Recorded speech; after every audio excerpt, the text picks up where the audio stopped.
Okay. Okay. Okay, this is presentation A. Okay, where you go? Okay.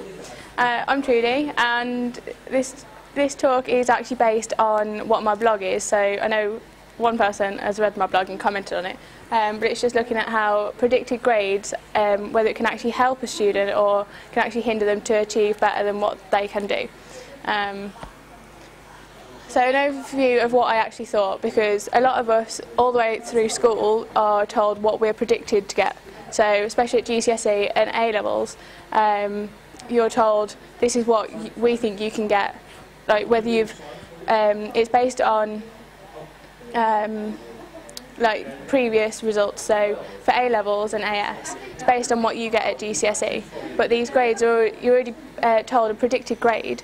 Beforehand, you're told a predicted grade for GCSE, but we don't actually know what that's based on.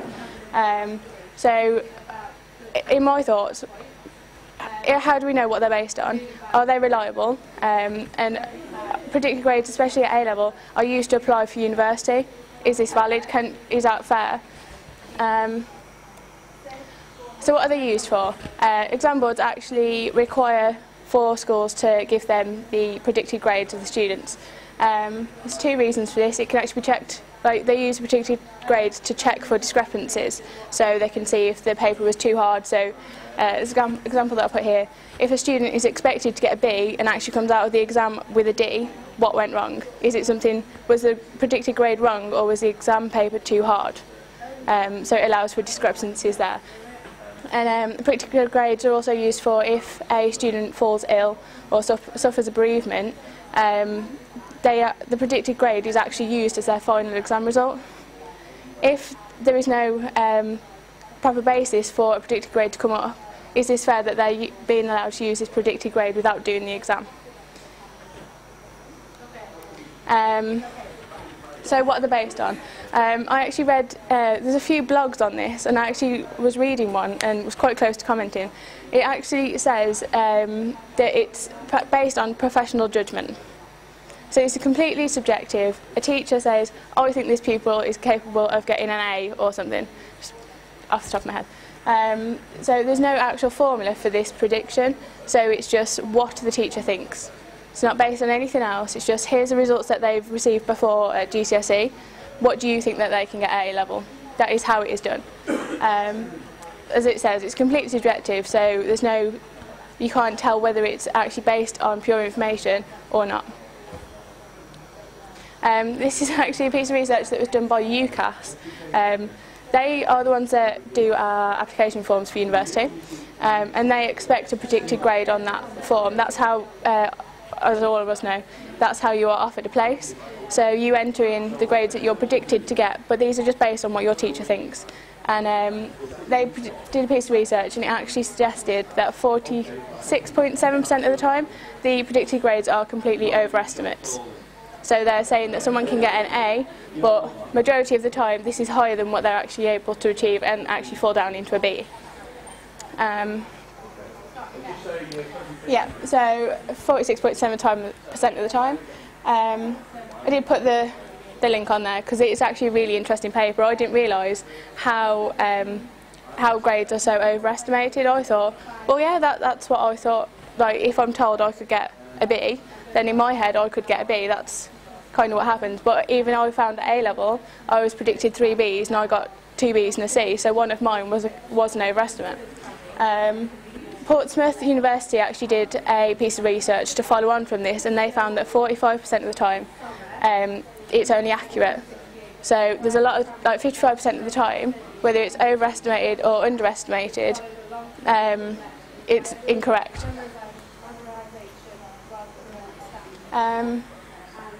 So a lot of teachers are actually being overly generous with the predicted grades.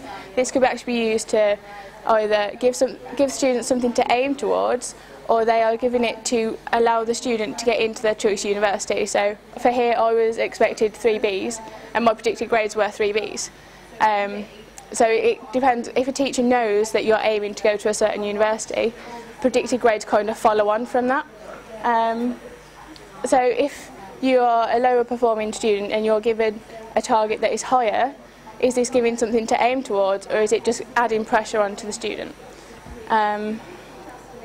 So I actually thought that predicted grades could be used as a motivational tool. So if you are predicted a high grade, this gives you something to aim towards. So if I was predicted an A at GCSE and I thought, okay, that's something that I could achieve, and you will work towards that aim.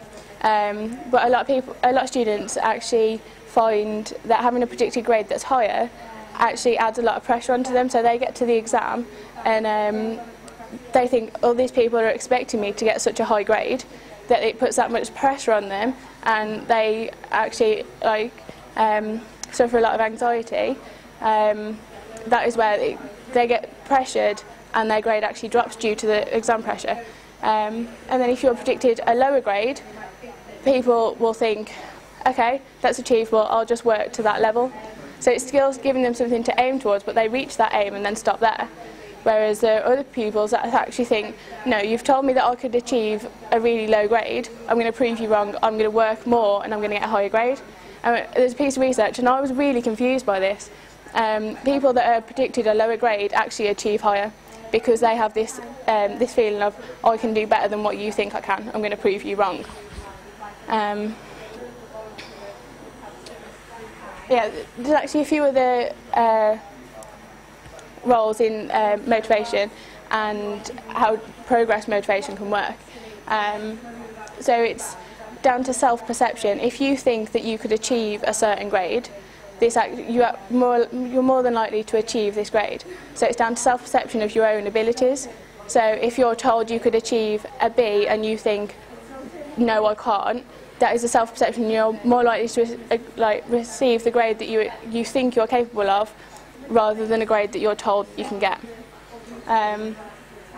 So it's also linked to self-efficacy. If you read my blog, there's actually links to different papers. But yeah, self-efficacy, if you think you are able to do something, then you will be able to. If you have a low self-efficacy, you're less likely to be able to achieve it. So, although research has been done for 2 decades into motivation, there's not. It's very difficult to know what is motivating someone, because there's so many different ways of measuring it. So there's intrinsic, extrinsic, but different people react different ways. So now personally, I'd be more motivated to do something if it's something that I want, whereas if it's somebody else telling me you need to do this, it'd be like, well, if I don't want to do it, I'm not going to. So one thing that I know, I did this at school, we set aspirational grades, and those were discussed between student and teacher. So it was still use of professional judgment, but it was actually what you wanted to aim, where you wanted to go. So especially through A level, I knew that I needed 3 Bs, so that was my aspirational grade. I knew that that's what I wanted to achieve.